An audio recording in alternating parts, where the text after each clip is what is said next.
Merci. Honorable sénateur, j'ai l'honneur de prendre la parole aujourd'hui pour exprimer ma profonde gratitude à tous les membres des Forces armées canadiennes qui ont aidé à soutenir les collectivités du Canada dans leur lutte contre la pandémie de COVID-19. Les membres de nos forces armées ont fait partie intégrante de l'effort de première intervention, notamment par l'aide irremplaçable qu'ils ont apportée dans les établissements de soins de longue durée de tout le pays. À partir du mois d'avril, des membres des forces armées ont soutenu les autorités civiles dans ces installations, tant au Québec qu'en Ontario. Ils ont travaillé avec le personnel médical pour s'assurer que le personnel était disponible pour aider nos citoyens les plus vulnérables.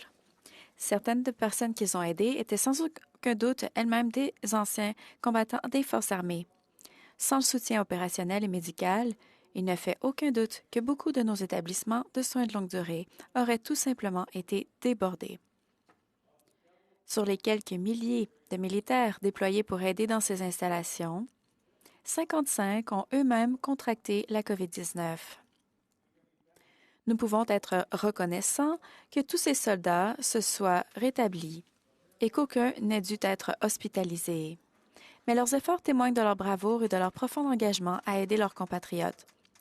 Dans d'autres régions du Canada, les forces d'intervention locales ont contribué aux efforts déployés au niveau communautaire pour prévenir la propagation de la COVID-19 dans leur propre communauté. Dans les régions les plus reculées du Canada, les Rangers canadiens ont été mobilisés pour aider les communautés à effectuer des contrôles de bien-être, à transporter et distribuer les fournitures nécessaires et à doter en personnel les postes de commandement et les centres d'urgence. Les Rangers ont rendu ce service inestimable en Saskatchewan, dans le nord de l'Ontario, au Nunavut, dans les territoires du Nord-Ouest, en Colombie-Britannique et au Yukon. Dans ma propre province du Manitoba, les Forces armées ont très récemment fourni une équipe d'assistance médicale polyvalente pour soutenir la maison de soins Rod McGilvary Memorial de la Nation Cree au Opaskwayak à The Pas. Cette équipe a apporté au foyer de soins personnels des soins médicaux immédiats et un soutien plus large lié au fonctionnement de l'établissement.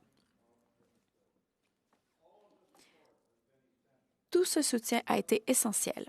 Dans des dizaines d'établissements de soins de longue durée à travers le pays, ces efforts ont littéralement fait la différence entre la vie et la mort.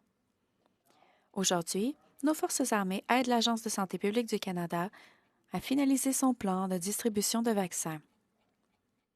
Les forces armées apportent leur expertise pour développer le plan de soutien logistique et pour établir le centre d'opération national qui supervisera la distribution du vaccin. À chaque membre des Forces armées qui a contribué à la protection des Canadiens au cours de ces nombreux mois, je dis merci. Une fois de plus, vous avez plus que respecté votre fière devise. Nous sommes sur nos gardes.